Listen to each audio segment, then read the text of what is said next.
দীঘার জগন্নাথ মন্দির সাজানো হচ্ছে ফুল দিয়ে, যেখানে বিশাল বড় ক্রেন নিয়ে আসা হয়েছে এবং ক্রেনের উপরে মানুষ উঠে সেই মন্দিরের গেট ফুল দিয়ে সাজানো হচ্ছে। আজ সৈকত শহর দীঘায় নতুন সকাল, মেঘ বৃষ্টি আর উত্তাল সমুদ্র গর্জনকে সঙ্গী করে রথে চড়ে জগন্নাথ দেব যাবেন মাসির বাড়ি। রথযাত্রা এই রাজ্যে কম নয়। রথের রশ্মিতে মুখ্যমন্ত্রী টান নূতন নয়, কিন্তু দীঘার সুবিশাল মন্দির থেকে জগন্নাথের পথে নামা নিঃসন্দেহে নূতন অধ্যায়ের সূচনা করতে চলেছেন মুখ্যমন্ত্রী দীঘায়।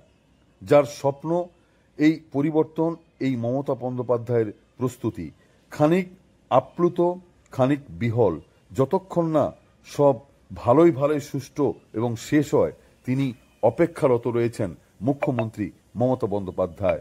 বৃহস্পতিবার দুপুরে এবার এই রথ 2:30টার সময় টানা হবে বলে জানা গেছে। দেখতে পাচ্ছেন যে রথযাত্রার ভেতরের সেই ছবি এবং সেই যে সামনে স্তম্ভ গেটের সেই অপেক্ষারত সেই ছবি আপনারা দেখতে পাচ্ছেন দীঘার জগন্নাথ মন্দির কিভাবে সেজে উঠেছে, বিভিন্ন গেট কিভাবে সাজানো হচ্ছে সেই ছবি তুলে ধরেছি। মানুষজন ইতিমধ্যে লাইন দিয়ে জগন্নাথ মন্দিরের ভিতরে যাচ্ছে এবং নতুন সকাল, আজকের যে রথযাত্রার সকাল, সেই সকালে তারা অপেক্ষারত এবং বিভিন্ন দিক খতিয়ে দেখছে। সেই ছবি আপনাদের সামনে তুলে ধরছি জগন্নাথ মন্দির থেকে।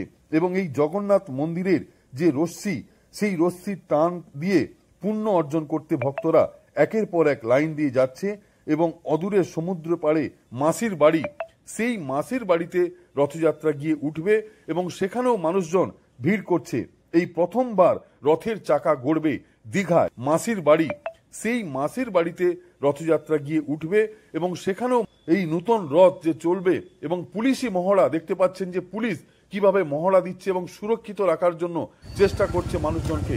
সেই বিষয়ে কি বলছেন সুপ্রকাশ গিরি, জেনে নেন। রথযাত্রা হতে চলেছে এবং তার প্রস্তুতি খতিয়ে দেখতে সশরীরে আমাদের রাজ্যের মাননীয় মুখ্যমন্ত্রী তিনি গতকালই আমাদের দীঘায় এসে পৌঁছেছেন এবং আজকে সকালবেলায় কিছুক্ষণ আগেই তিনি দীঘা মন্দিরে এসেছিলেন। তিনি দীঘা মন্দিরে অ্যাডমিনিস্ট্রেটিভ মিটিং করেছেন এবং আগামীকাল যে রথযাত্রা, পবিত্র রথ আমাদের এই দীঘায় প্রথমবারের জন্য জগন্নাথ দেবের মন্দির থেকে বলরাম, সুভদ্রা এবং জগন্নাথ দেব তাদের এই রথযাত্রা মাসির বাড়ি যাবে। তাকে ঘিরে যে সাজো রথ এবং শেষ মুহূর্তের প্রস্তুতি চলছে এবং বহু মানুষ তারা এই রথযাত্রায় অংশগ্রহণ করতে দূর দূরান্ত থেকেও ধীরে ধীরে এসে পৌঁছচ্ছে। প্রস্তুতির কাজ কি এখনো শেষ হয়নি? প্রস্তুতির কাজ অলমোস্ট শেষ। কখনোই তো 100% শেষ হয় না, কিছু না কিছু থেকে যায়, বাড়তি হয়, কোথাও না কোথাও মুখ্যমন্ত্রী তার চিন্তাধারা সেগুলো কিছু পরিবর্তন হয়েছে এবং সময়ে কিছুটা পরিবর্তন হয়েছেন, সেটা মুখ্যমন্ত্রী নিজেই জানিয়ে দিয়েছেন।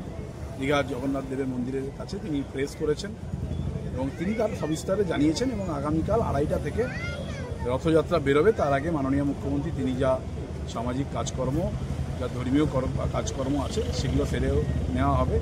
10টা থেকে 11টা থেকে সাধারণের উদ্দেশ্যে মন্দির খুলে দেওয়া হবে। তারা রথকে দর্শন করতে পারবেন, প্রভু জগন্নাথ দেবকে প্রণাম করতে পারবেন এবং দড়ি যাতে সকালে ছুঁতে পারে তার ব্যবস্থাও সরকারের পক্ষ থেকে রাখা হয়েছে। সবিস্তারে মুখ্যমন্ত্রী যা নির্দেশ দিয়েছেন, আদেশ দিয়েছেন, সেগুলো সকলে মিলে পালন করার চেষ্টা করছে। রথটা কোনখান থেকে কোনখান পর্যন্ত যাবে? রথ আমাদের মন্দির থেকে সোজা এসে মূল এখান থেকে হয়ে আমাদের মাসির বাড়ি অবধি যাবে। 2 ঘন্টার মধ্যে এই রথযাত্রা যে পরিক্রমা, সেই পরিক্রমা 2 ঘন্টার মধ্যে সম্পন্ন হবে। 4টে থেকে 4:30টার মধ্যে রথ মাসির বাড়ি গিয়ে smart news Bangla. Smart news Bangla.